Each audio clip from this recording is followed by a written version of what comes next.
അസ്സലാമു അലൈക്കും വറഹ്മത്തുള്ളാ. ബഹുമാനമുള്ള മുഅ്മിനീങ്ങളെ, അല്ലാഹു സുബ്ഹാനഹു വ തആല നമ്മുടെ ഈ മജ്ലിസ് സ്വീകരിക്കട്ടെ. അവൻ ഇഷ്ടപ്പെട്ട മജ്ലിസാക്കി അല്ലാഹു കബൂൽ ചെയ്ത് അനുഗ്രഹിക്കട്ടെ. ബഹുമാനമുള്ളവരെ, ഒരുപാട് ഉമ്മമാർ ഉപ്പമാർ ദുആ കൊണ്ട് വസിയ്യത്ത് ചെയ്തിട്ടുണ്ടായിരുന്നു. മക്കൾ നന്നാവാനും കടങ്ങൾ മാറാനും അതുപോലത്തെ ഒരുപാട് തടസ്സങ്ങളുണ്ട്, ആ തടസ്സങ്ങൾ നീങ്ങിപ്പോകാനും അതുപോലെ കച്ചവടങ്ങളിലും ബിസിനസ്സുകളിലൊക്കെ ബറക്കത്ത് ലഭിക്കാനും വീടുകളിൽ ബറക്കത്ത് ലഭിക്കാനുമൊക്കെയായിട്ട് ഒരുപാട് പേര് ദുആ കൊണ്ട് വസിയത്ത് ചെയ്തിട്ടുണ്ടായിരുന്നു. ഇൻഷാ അല്ലാഹ് എല്ലാവർക്കും വേണ്ടി ഇനി ആരൊക്കെ എന്തെല്ലാം ആഗ്രഹങ്ങൾ മനസ്സിൽ കരുതുന്നുണ്ടോ, ഈ മജ്ലിസിൽ പങ്കെടുത്തുകൊണ്ട് ആരെല്ലാം എന്തെല്ലാം ആഗ്രഹങ്ങൾ മനസ്സിൽ കരുതുന്നുണ്ടോ അവരുടെയൊക്കെ ആഗ്രഹങ്ങളും ഈ നമ്മളോട് ദുആ കൊണ്ട് വസിയത്ത് ചെയ്ത ഇവരുടെയൊക്കെ എല്ലാ ആവശ്യങ്ങളും ഇൻഷാ അല്ലാഹ് നടക്കാൻ വേണ്ടിയിട്ട് നമുക്ക് ആത്മാർത്ഥമായിട്ട് അല്ലാഹുവിങ്കലേക്ക് നമുക്ക് യാസീനും സ്വലാത്തുകളും ചൊല്ലി നമുക്ക് ദുആ ചെയ്യാം. അല്ലാഹു സുബ്ഹാനഹു വ തആല സ്വീകരിക്കട്ടെ. ജീവിതത്തിൽ നമ്മുടെ എല്ലാ പ്രതീക്ഷകളും റബ്ബിലേക്കാണ്. ഒരുപാട് തടസ്സങ്ങളുണ്ട്, തടസ്സങ്ങൾ മാറിപ്പോകാൻ ദുആ കൊണ്ട് വസിയത്ത് ചെയ്തവരുണ്ട്. അല്ലാഹു എന്തെല്ലാം തടസ്സങ്ങളുണ്ടോ അവരുടെയൊക്കെ തടസ്സങ്ങൾ ആര് ദുആ കൊണ്ട് വസിയത്ത് ചെയ്തോ അവരുടെയൊക്കെ തടസ്സങ്ങൾ ബുദ്ധിമുട്ടുകൾ അല്ലാഹു മാറ്റിക്കൊടുക്കട്ടെ. അല്ലാഹു മക്കളെ നന്നാക്കി കൊടുക്കട്ടെ. ദുനിയാവിലും ആഖിറത്തിലും ഉപകരിക്കുന്ന മക്കളാക്കി അല്ലാഹു മാറ്റിക്കൊടുക്കട്ടെ.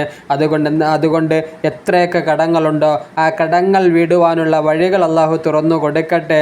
അതിനുള്ള സാമ്പത്തിക ഭദ്രത അല്ലാഹു നൽകട്ടെ എന്ന് ആത്മാർത്ഥമായിട്ട് ഇൻഷാ അല്ലാഹ് ദുആ ചെയ്തുകൊണ്ട് നമുക്കൊരു യാസീനും അതുപോലെ സ്വലാത്തും ചൊല്ലി നമുക്ക് ആത്മാർത്ഥമായിട്ട് നമ്മുടെ കരങ്ങൾ അല്ലാഹുവിങ്കലേക്ക് നമുക്ക് ഉയർത്താം. അല്ലാഹു സുബ്ഹാനഹു വ തആല സ്വീകരിക്കട്ടെ. എല്ലാവരും ആത്മാർത്ഥമായിട്ട് ഇൻഷാ അല്ലാഹ് യാസീൻ ഓതുക. അത് കഴിഞ്ഞിട്ട് നമ്മൾ പറയുന്ന ഒരു സ്വലാത്തുണ്ട്, ആ സ്വലാത്തും കൂടി ആത്മാർത്ഥമായിട്ട് ചൊല്ലി നമുക്ക് നമ്മുടെ കരങ്ങൾ അല്ലാഹുവിങ്കലേക്ക് ഉയർത്താം. അല്ലാഹു സുബ്ഹാനഹു വ തആല സ്വീകരിക്കട്ടെ. എല്ലാവരും ആത്മാർത്ഥമായിട്ട് ഓതുക. അൽ ഫാത്തിഹ. അഊദു ബില്ലാഹി മിനശ് ശൈത്വാനിർ റജീം. ബിസ്മില്ലാഹിർ റഹ്മാനിർ റഹീം. അൽഹംദുലില്ലാഹി റബ്ബിൽ ആലമീൻ الرحمن الرحيم مالك يوم الدين إياك نعبد وإياك نستعين اهدنا الصراط المستقيم صراط الذين أنعمت عليهم غير المغضوب عليهم ولا الضالين آمين.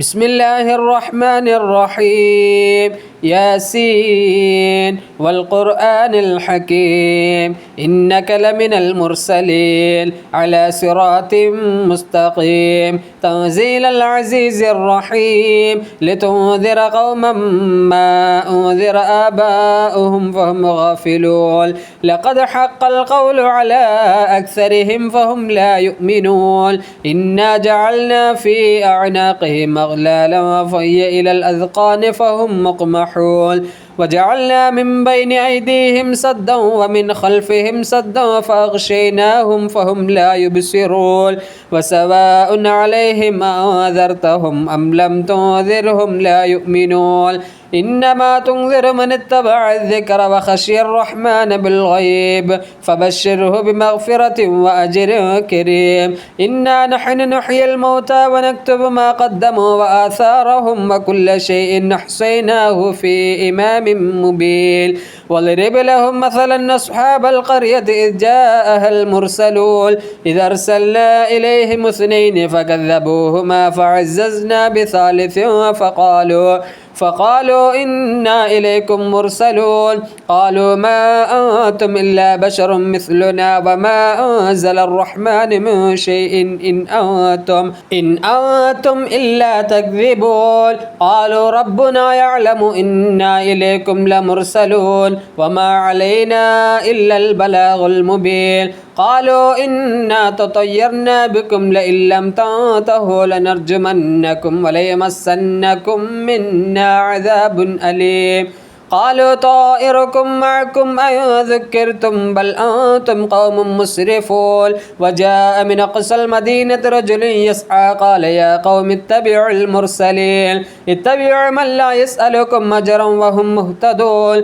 وما لي لا أعبد الذي فطرني وإليه ترجعون أتخذ من دونه آلهة إن يردني الرحمن بضر لا تغني عني شفاعتهم شيئا ولا ينقذون إني إذا لفي ضلال مبين إني آمنت بربكم فاسمعون قيل ادخل الجنة قال يا ليت قومي يعلمون بما غفر لي ربي وجعلني من المكرمين وما أنزلنا على قومه من بعده من جند من السماء وما كنا منزلين إن كانت إلا صيحة واحدة فإذا هم خامدون يا حسرة على العباد ما يأتيهم من رسول إلا كانوا به يستهزئون ألم يروا كم أهلكنا قبلهم من القرون أنهم إليهم لا يرجعون وإن كل لما جميع لدينا محضرون وآية لهم الأرض الميتة أحييناها وأخرجنا منها حبا فمنه يأكلون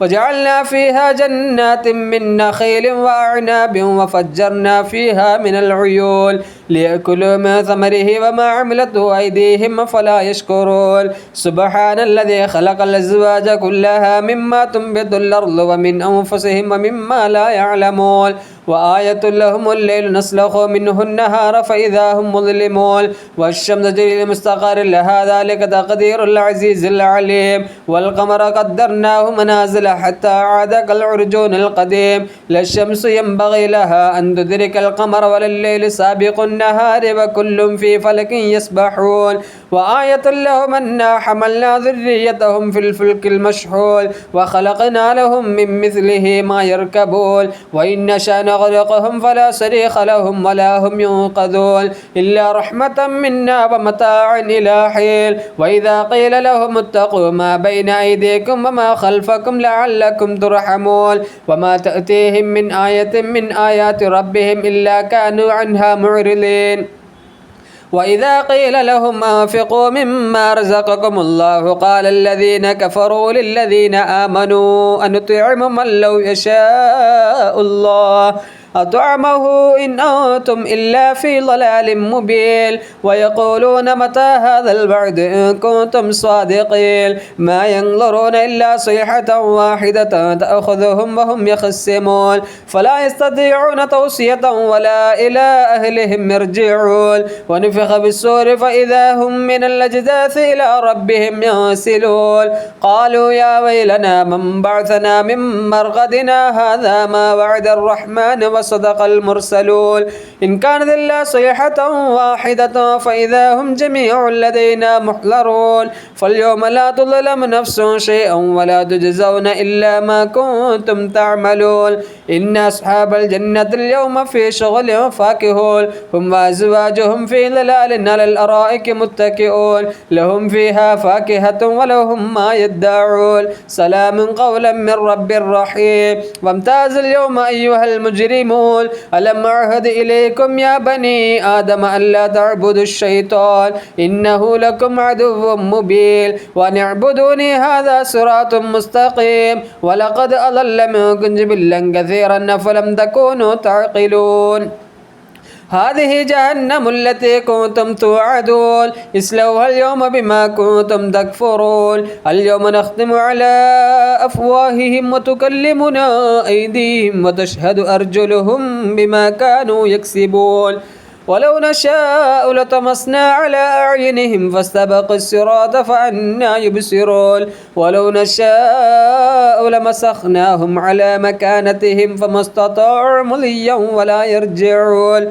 ومن نعمره ننكسه في الخلق فلا يعقلون وما علمناه الشعر وما ينبغي له إن هو إلا ذكر وقرآن مبين لينذر من كان حيا ويحق القول على الكافرين أولم يروا أنا خلقنا لهم مما عملت أيدينا أنعاما فهم لها مالكون وذللناها لهم ومنها ركوبهم ومنها يأكلون ولهم فيها منافع ومشارب أفلا يشكرون واتخذوا من دون الله آلهة لعلهم ينصرون لا يستطيعون نصرهم وهم لهم جند محضرون فلا يحزنك قولهم إنا نعلم ما يسرون وما يعلنون أولم ير الإنسان أنا خلقناه من نطفة فإذا هو خصيم مبين وضرب لنا مثلا ونسي خلقه قال من يحيي العظام وهي رميم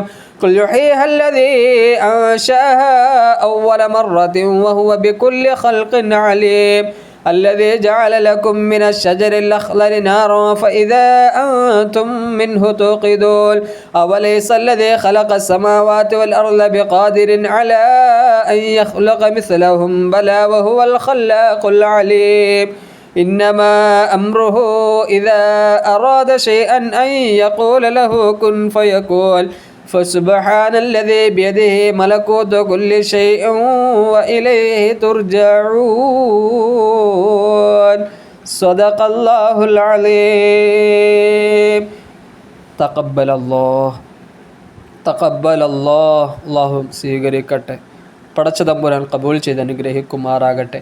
അള്ളാഹു ആരെല്ലാം നമ്മളോട് ദുആ കൊണ്ട് വസിയത്ത് ചെയ്തിട്ടുണ്ടോ അവരുടെയൊക്കെ അള്ളാഹു ഹലാലായ മുറാദുകൾ അള്ളാഹു ഹാസിലാക്കി കൊടുക്കട്ടെ.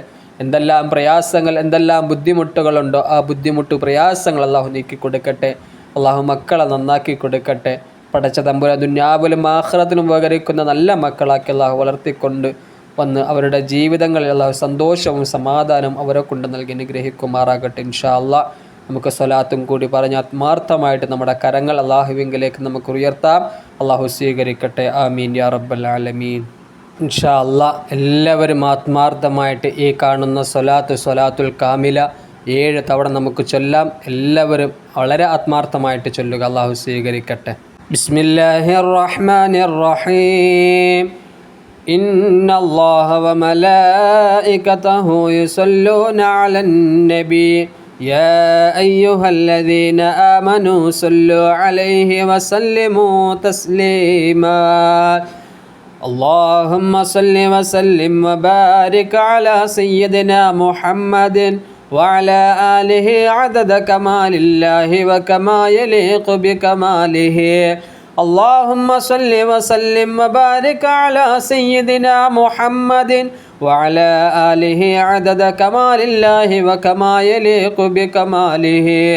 اللهم صل وسلم وبارك على سيدنا محمد وعلى آله عدد كمال الله وكما يليق بكماله. اللهم صل وسلم وبارك على سيدنا محمد وعلى آله عدد كمال الله وكما يليق بكماله. اللهم صل وسلم وبارك على سيدنا محمد وعلى آله عدد كمال الله وكما يليق بكماله. اللهم صل وسلم وبارك على سيدنا محمد وعلى آله عدد كمال الله وكما يليق بكماله. اللهم صل وسلم وبارك على سيدنا محمد وعلى آله عدد كمال الله وكما يليق بكماله. تقبل الله. അള്ളാഹു സ്വീകരിക്കട്ടെ. അള്ളാഹു കബൂൽ ചെയ്ത് അനുഗ്രഹിക്കുമാറാകട്ടെ. ഇൻഷാ അല്ലാഹ് എല്ലാവരും ഈ കാണുന്ന ദിക്റും കൂടി ഒരു 11 തവണ ചൊല്ലുക. അള്ളാഹു സ്വീകരിക്കട്ടെ. ബിസ്മില്ലാഹിർ റഹ്മാനിർ റഹീം. യാ ഹയ്യു യാ ഖയ്യൂം ബിറഹ്മതിക അസ്തഗീസു يا حي يا قيوم برحمتك أستغيث يا حي يا قيوم برحمتك أستغيث يا حي يا قيوم برحمتك أستغيث يا حي يا قيوم برحمتك أستغيث يا حي يا قيوم برحمتك أستغيث يا حي يا قيوم برحمتك أستغيث يا حي يا قيوم برحمتك أستغيث يا حي يا قيوم برحمتك أستغيث يا حي يا قيوم برحمتك أستغيث يا حي يا قيوم برحمتك أستغيث يا حي يا قيوم برحمتك أستغيث. അൽഹംദുലില്ലാ. ഇൻഷാ അല്ലാഹ് നമുക്ക് ദുആയിലേക്ക് കടക്കുകയാണ്. എല്ലാവരും ആത്മാർത്ഥമായിട്ട് ആമീൻ പറയുക. ബിസ്മില്ലാഹിർ റഹ്മാനിർ റഹീം. ഖുൽ ഹുവല്ലാഹു അഹദ് അല്ലാഹുസ് സമദ് ലം യലിദ് വലം യൂലദ് വലം യകുൽ ലഹു കുഫുവൻ അഹദ്. ബിസ്മില്ലാഹിർ റഹ്മാനിർ റഹീം. ഖുൽ ഹുവല്ലാഹു അഹദ് അല്ലാഹുസ് സമദ് ലം യലിദ് വലം യൂലദ് വലം യകുൽ ലഹു കുഫുവൻ അഹദ്. ബിസ്മില്ലാഹിർ റഹ്മാനിർ റഹീം. ഖുൽ ഹുവല്ലാഹു അഹദ് അല്ലാഹുസ് സമദ് ലം യലിദ് വലം യൂലദ് വലം യകുൽ ലഹു കുഫുവൻ അഹദ്. ബിസ്മില്ലാഹിർ റഹ്മാനിർ റഹീം. ഖുൽ അഊദു ബിറബ്ബിൽ ഫലഖ് മിൻ ശർരി മാ ഖലഖ് വമിൻ ശർരി ഗാസിഖിൻ ഇദാ വഖബ് വമിൻ ശർരി നഫ്ഫാഥാതി ഫിൽ ഉഖദ് വമിൻ ശർരി ഹാസിദിൻ ഇദാ ഹസദ്. ബിസ്മില്ലാഹിർ റഹ്മാനിർ റഹീം. ഖുൽ അഊദു ബിറബ്ബിൻ നാസ് മലിക്കിൻ നാസ് ഇലാഹിൻ നാസ് മിൻ ശർരിൽ വസ്വാസിൽ ഖന്നാസ് അല്ലദീ യുവസ്വിസു ഫീ സുദൂരിൻ നാസ് മിനൽ ജിന്നതി വന്നാസ്. അൽഹംദുലില്ലാഹി റബ്ബിൽ ആലമീൻ. അൽഹംദുലില്ലാഹില്ലദീ അൻഅമ അലൈനാ ബിൽ ഈമാനി വഹദാനാ ഇലാ ദീനിൽ ഇസ്ലാം ഹംദൻ യുവാഫി നിഅമഹു വയുകാഫിഉ മസീദാ. അല്ലാഹുമ്മ സ്വല്ലി വസല്ലിം അലാ റസൂലിക സയ്യിദിനാ മുഹമ്മദിൻ വഅലാ ആലി സയ്യിദിനാ വമൗലാനാ മുഹമ്മദ്. اللهم ربنا آتنا في الدنيا حسنة وفي الآخرة حسنة وقنا عذاب النار. അള്ളാഹുവേ മലക്കുൽ ജബ്ബാറായ അല്ലാഹ് ഞങ്ങളുടെ മജ്ലിസ് നീ സ്വീകരിക്കണേ അല്ലാഹ്. അള്ളാഹുവേ ഞങ്ങളുടെ എല്ലാ പിഴവുകളും നീ മാപ്പാക്കി തരണേ അല്ലാഹ്. ജീവിതത്തിൽ സന്തോഷവും സമാധാനവും നൽകണേ അല്ലാഹ്. അള്ളാഹുവേ ഖൈറും ബറക്കത്തും നൽകണേ അല്ലാഹ്. പടച്ച തമ്പുരാനെ ഞങ്ങളുടെ ഈ മജ്ലിസ് നീ പരിപൂർണമായും സ്വീകരിക്കണേ അല്ലാഹ്.